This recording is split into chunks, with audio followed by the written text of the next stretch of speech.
Alright, so today I am going to explain to you my 7 favorite things about Dragon Ball Z, and I mean Dragon Ball Z generally, so it applies to Dragon Ball and all the different series. I call it Dragon Ball, etc. And the thing is, I'm not a typical person that's watched Dragon Ball Z because I got into it when I was older, right, when I was like 23 years old or something. And if I had watched it, when all the other people in my generation did, when I was in middle school and it was on Toonami, I would watch it a lot differently, right? But as it is, I plan on being the Harry Jaffa of Dragon Ball Z, and I'll explain what I mean by that later. So I'm going to try to run through these really quick because there's 7 of them, so I'm going to try not to spend too much time on them, but I'll probably fail at that. So first of all, Dragon Ball Z is a founder. That's number 1. Right, now, I'm sure that there's some sense in which I'm wrong about that because obviously Dragon Ball Z had earlier influences. There's probably some successful anime before Dragon Ball Z, and people are going to be like, oh no, Derek, he's not really a founder. I'm pretty sure there's a sense in which Dragon Ball Z could be said to be the founder of a tradition of anime TV shows. Right? And there is something inherently valuable about being a founder. Right? Being a founder is more noble than being a king. Right? So even if someone comes around later like, oh, Derek, this anime or that anime is better than Dragon Ball Z, it's like, maybe you could convince me that's so, but Dragon Ball Z is the founder. So, number 2, the relationship between good and evil. Okay? Dragon Ball Z deals with this very well. And so, the way I generally characterize it is that in Dragon Ball Z, good and evil are not necessarily separate, right? You can have evil without good, but you can't really have good without evil in Dragon Ball Z. Right? And I just love that. It's just wonderful because I think it reflects reality. So in order to explain this, I have to really quickly kind of explain some of the plot of Dragon Ball Z, and I'm going to go very light on the spoilers. Right? Any spoilers I give will be like kind of earlier on in the timeline. So Dragon Ball Z is an inverse of Superman. Right? So whereas in Superman, he was sent to Earth by a fine race of aliens shortly before their planet was destroyed. In Dragon Ball Z, or in Dragon Ball, Goku was sent to Earth by an evil race of aliens in order to conquer it shortly before their planet is destroyed. Right? And the race of aliens is known as the Saiyans, right? And their planet was planet Vegeta, right? So Goku is a Saiyan. He comes to Earth to destroy it, but when he's, they send their Saiyans over to conquer the other planets as babies, right? So it's baby Goku sent to Earth. And what happens is, early on in his adolescence, he falls down a ravine, hits his head, forgets his mission, and develops what is referred to throughout the series as a pure heart. Right? So Goku is said to be pure good. Right? And what I just said was that Dragon Ball Z reveals that good and evil can't really be separate, or you can't have good without evil. And that's completely true, because all of the benefits that they get from having Goku there come at the expense of, first of all, the Saiyans end up following Goku there. I'm going to check this out. We're going to deal with Salt over there, kind of waving in the wind. So, so the Earth has to deal with the Saiyans eventually following Goku to Earth to check up on him. Okay. And also, throughout Goku's life, he pisses off a number of people, and really, Goku is the reason why throughout the series, so many different, people are trying to destroy the Earth, even though Goku is pure good. supposedly, right? And so what basically the point is that he's not utterly pure good because we are, something about us relates to the tradition we come from. Even if you're like Goku and you take a complete turn, the tradition will still come and find you. Right? So I really love this because I'm really into picking the lesser among evils. Right? I dance with the devil in the pale moonlight. And there's just some great examples of this in Dragon Ball Z. So many of Goku's enemies end up being his allies. Right? And that's because they end up having to face a common enemy. Right? Like Goku hasn't, there's Goku's enemy. They fight, to a draw or Goku wins or whatever. And then there's another enemy, and Goku and his previous enemy end up becoming allies. Whereas quite a lot of people in real life would say, oh, you can't ally with that person. They're evil. You can't fight evil by allying with an evil person. And like I said, I dance with the devil by the pale moonlight. So, a classic example is the beginning of Dragon Ball Z when the first Saiyan shows up to Earth and, Goku can't compete with him. And neither can Piccolo. And Piccolo had just, in the previous saga, been the villain. But nonetheless, Piccolo shows up to ally with Goku to fight Raditz.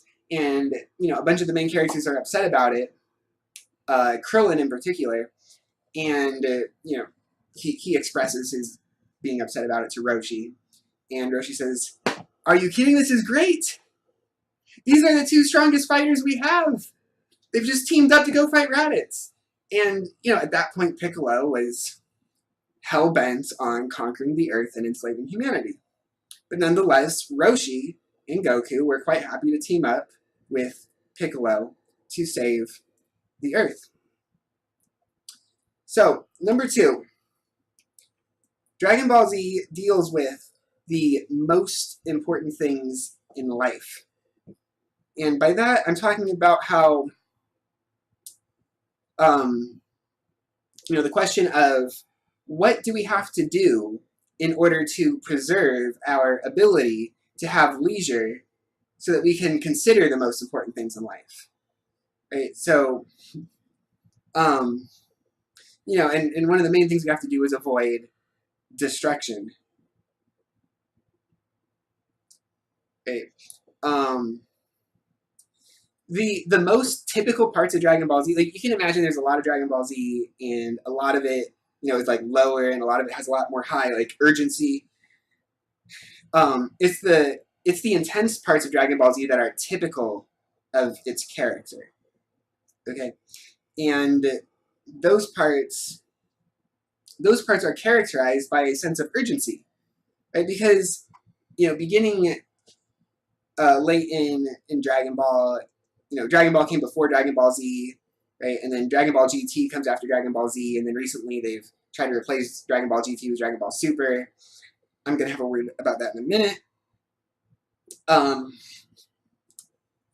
But one of the main themes in the whole series, Dragon Ball Z, in the most general sense, one of the main themes is incredibly powerful enemies that are either trying to destroy the Earth or enslave the Earth and all of life and so forth and so on. And opposing things like that is really the most important thing in life. And this is,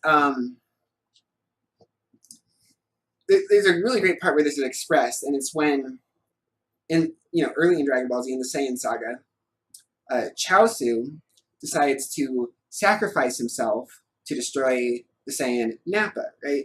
Chaozu's going to blow himself up, right? He gets onto Nappa's back and he's going to blow himself up.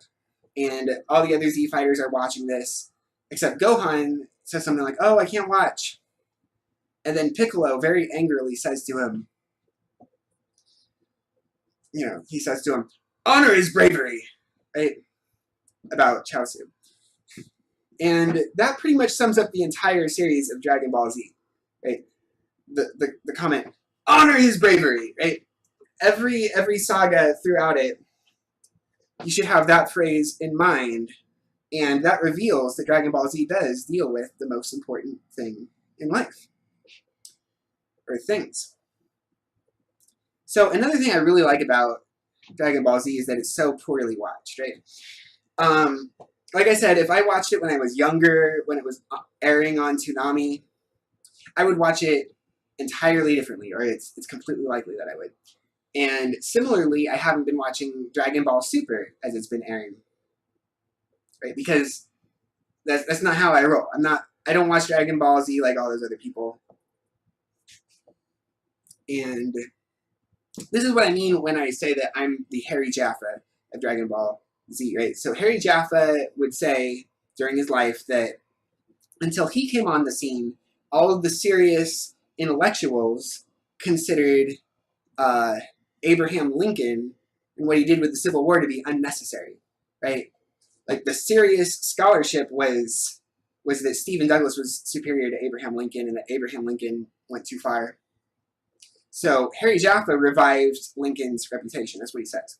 So what I'm going to do is revive GT's reputation, Dragon Ball GT, right? Because everyone hates on GT, and in my opinion, the worst that can be said about it is that it has the anime equivalent of bad acting, right? Pan is especially grating. So I'll give you guys that criticism. But if you consider my second point that I made, the relationship between good and evil, and think about Dragon Ball GT, Dragon Ball GT is the perfect completion of Dragon Ball Z. The way I put it is that it's the ending of Dragon Ball Z par excellence. Now, throughout this whole video, I'm going to try not to give too many spoilers, so I'm not going to explain how here, but if you're familiar with GT, you should be able to figure it out. Go back and check out what I say about good and evil in Dragon Ball Z, and that theme is perfectly carried out in GT. And, you know, all these people now are into Dragon Ball Z Kai, right? Because Dragon Ball Z is kind of gratuitously long, there's a lot of downtime, and there was a need to edit out a bunch of filler, right? I accept that, and that's what they did, and then also they made it closer to the manga, but, and that's what Dragon Ball Z Kai is. But these people don't realize that they edited out a bunch of really important lines. And one of the most notable lines that they edited out was what I just mentioned about what Piccolo said to Gohan about honor is bravery. Right? And yet that line, those 3 words, pretty much sum up the mindset that you want for all of Dragon Ball Z, but they edited that out. And yet that's like the best summary of the whole series. That that we have, that the Dragon Ball Z has given us, to my knowledge. And there's other lines like that. Maybe I'll make a video about what Dragon Ball Z Kai leaves out that's important. Maybe I'll do that. Then there's the issue. This is which number is this? Let me check here. We got, this is number 5. There's the issue of the relation between women and industry, right? This is not well known, but the reason why we are able to have something like gender equality in our time, in modern times, is because society is industrialized. And so productivity is proportional to physical strength because people use machines. Right? Prior to industrialized society, physical strength was much more important. Okay, I'm serious. And Dragon Ball Z is just a wonderful representation of this because, especially the 2 main female characters, the reason they are able to be equals with all the men is because of their use of machines or science or technology or what have you. Right? Bulma is the main female character, and she's the daughter of a famous scientist, Dr. Briefs, right? Her name is Bulma Briefs. And Dr. Briefs created Capsule Corp, which is some fancy technology corporation. You know, he's sort of like an Elon Musk type or something. And he has his daughter Bulma, and he raises her to be a scientist. And she creates this thing called the Dragon Radar. And what the Dragon Radar does is it discovers where all the Dragon Balls are. right? It's a little, like, kind of a pocket watch looking thing, and it shows you where on the Earth all 7 of the Dragon Balls are. And if you collect the 7 Dragon Balls, you get to make a wish. Right? That's why it's called Dragon Ball. So she created this, and it just so happened that Goku, living in the wild, had a Dragon Ball. Right? That was what happened. So Bulma creates the Dragon Radar. She's a scientist. She goes looking for the Dragon Balls, and the first one she looks for is the one that Goku happens to have. And that's how she meets Goku. And then Goku is an alien. He has superhuman strength. And so the two of them make a team, and they're able to be really the first people in quite a long time ever to discover all 7 Dragon Balls and make a wish. And the reason Bulma was able to do that was because she was a scientist. That was what put her into the game. It's wonderful, okay? And I doubt it was done deliberately, right? This must be incidental, right? It was not done on purpose. And so the other obvious example is Android 18, right? Android 18 is, aside from, you know, some alien women or whatever, Android 18 is the strongest woman fighter. And that's because she began as a biological woman and she was made into an android. And that's why she was able to compete with the men, because of technology. Right? So Dragon Ball Z is just wonderful for that reason, because of its representation of women and you know, the relation between the genders. And I just want to make another comment about Dragon Ball GT, right? A lot of people will be watching this. Oh, Dragon Ball GT isn't canon. It wasn't written by Akira Toriyama. The point I want to make is that I am more into Dragon Ball than I am into Akira Toriyama. Okay? What I want is the best Dragon Ball. Right? And if that means that I have to, you know, take exception to some of the things Akira Toriyama has done, like this, you know, ridiculous series called Dragon Ball Super, then that's what I'm going to do, because Dragon Ball GT is, like I said, it's the ending of Dragon Ball Z par excellence. Right? Thematically, I just don't think that Dragon Ball Super is going to top Dragon Ball GT. Right? GT was just too good thematically. Right? And they're not going to make Dragon Ball Super and just have it develop the same way as Dragon Ball GT. Right? That would just be redundant. It would be weird. So number 6, Super Saiyan 2, right? When people watch Dragon Ball Z, a lot of the discussion is about, like, oh, would this character beat that character? Would this character beat that character? And what I really like is the storyline, as you can tell from my comments so far. And Super Saiyan 2 is probably my favorite Super Saiyan transformation. And the reason for that is because the issue when they are trying to go Super Saiyan 2 is they're trying to combine 2 different impulses in their persona, or in their fighting ability, in a perfect way, right? Without doing one too much or the other too much. And, you know, I don't really know how many other people can relate to this like I can. I don't know how many people live their life thinking of themselves as like being split in 2 different ways and trying to combine these 2 different impulses in their life in just the perfect way. But that really speaks to me personally. You know, like, my life is sort of about trying to combine the philosophic side of my life with the musical side, right? Because I've studied music for quite a long time. I'm not that great at it, but I'm pretty good at playing music, right? And I have a lot of original music written for my YouTube videos. It's just that those projects, they require so much work. I have a bunch of really big projects that I'm working on, and I decided to get back into YouTube and just do some less ambitious things for a little bit. And I'm still going to do the music thing in my YouTube videos. I have lots of original music written.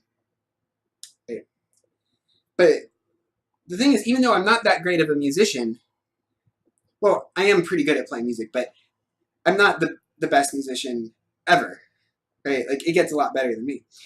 But that's the point, right? So here's what happened. In the Cell Saga, the Z fighters, they have an opportunity to take some time to train because Cell's like, oh, you know, I'm going to give you guys 10 days, right? So they are able to go to the hyperbolic time chamber where you can train for a year and a day, right? 1 day on Earth is a whole year in the hyperbolic time chamber. So they go and they train there, and the situation is that they know that their Super Saiyan powers are not sufficient to defeat Cell, right? And so Vegeta's the first one to say it. He says, well, then I'm going to go beyond a Super Saiyan, right? And so they go to the hyperbolic and they try to, you know, ascend beyond the level of a Super Saiyan, go to Super Saiyan 2. Right? I'm satisfied with that lingo. And what they find out is that you know, the first two to try it, Trunks and Vegeta, they don't have the right mix of power and speed. Vegeta's closer. Trunks goes too far with the power. Right? The next two to try it, Goku and Gohan, Goku knows what he's doing. Right? Now, he doesn't achieve it. He leaves it to his son Gohan to achieve it. But Gohan manages to go Super Saiyan 2, and I just watched this in Dragon Ball Z Kai, and I'm pretty sure it left out the line from Trunks in Dragon Ball Z. In Dragon Ball Z, when Gohan goes Super Saiyan 2, everyone sees it, and Trunks says about it, he did it the right way. Right? I mean, he properly combined power and strength. And so I consider that line to be very important to that scene, right, and to life, because I relate to it so much. But it was edited out of Dragon Ball Z Kai, right? So I can understand recommending to people to get into Dragon Ball Z with Dragon Ball Z Kai, but I have a lot of misgivings about it because of things like this. Right? It's very unfortunate. They should have had me there when they were producing it, and you know, I'm just sorry that I wasn't able to save it for him. And this brings me to number 7, and it's just the whole idea of training in general, right? Training is very central to Dragon Ball Z. Just the whole thing, right? Like they're always training, right? And then the ones that aren't always training, they get left behind, right? So either you always train and you can compete, right? You always train even in peacetime, and you can compete when, you know, when it's important, right? Either you always train in peacetime, and then, you know, you can be the person about whom Piccolo says, honor is bravery, right? Or you're one of the people that Piccolo is saying that to, right? And I really relate to that because, you know, I don't fight in that way, but I am actually, like, rhetorically, I am kind of a warrior, and you know, I'm not like that easy to deal with because I'm pretty stubborn. For instance, right behind over here, that's part of my solid quarry right there. All those books, I've read quite a lot of them.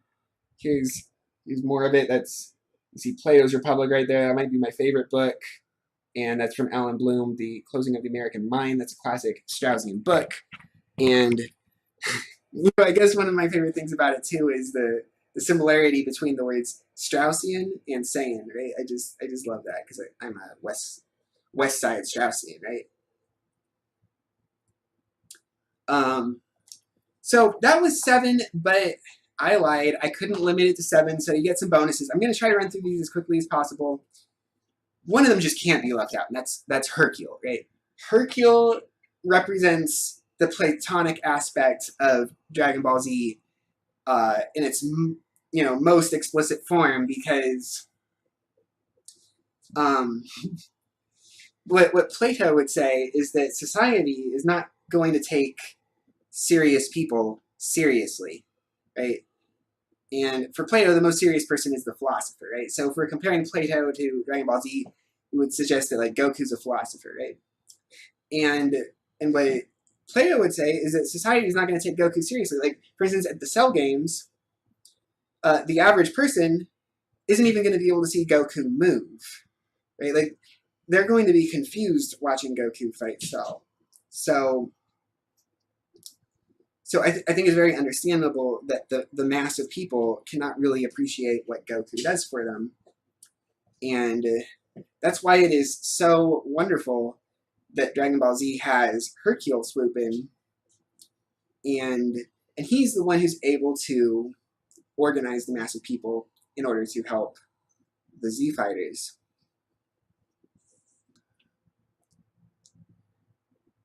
Alright, so Goku is only available to people who know how to watch martial arts, whereas Hercule is available to everyone, right? And that's one of the main distinctions in Platonism is between esoteric and exoteric, right? So Goku is esoteric, he's for experts, and Hercule is exoteric, he's for everyone else, he's for the masses. And it's just wonderful. Alright, and then just two more real quick. I love the spaghetti western style of Dragon Ball Z. I'm not going to discuss that, but I will link a Geekdom 101 video in the description that discusses it. It's wonderful. It heightens the drama, heightens the sense of urgency. Dragon Ball Z gets a lot of its urgency from the spaghetti western style. And finally, Dragon Ball Z is based on a story called Journey to the West, and I am a Western man, and so I feel like Dragon Ball Z is coming to me. Right? It's from the East, and it's coming to me. So that's another one of my favorite things. So that's pretty much it. I will wrap it up here. Dragon Ball Z is probably my favorite TV show. I have a few that I like, but it's up there, and you know, I'm going to tell all of you how to watch it. Right? Like a lot of you might know like Geekdom 101, right? Like he knows a lot more stuff about Dragon Ball Z than me, but he's not into Plato. So he's never really considered it well, right? Just like all of you, I'm the only one who watches it well. Or maybe there's someone else, but I'm probably the only one. Anyway, honor is bravery.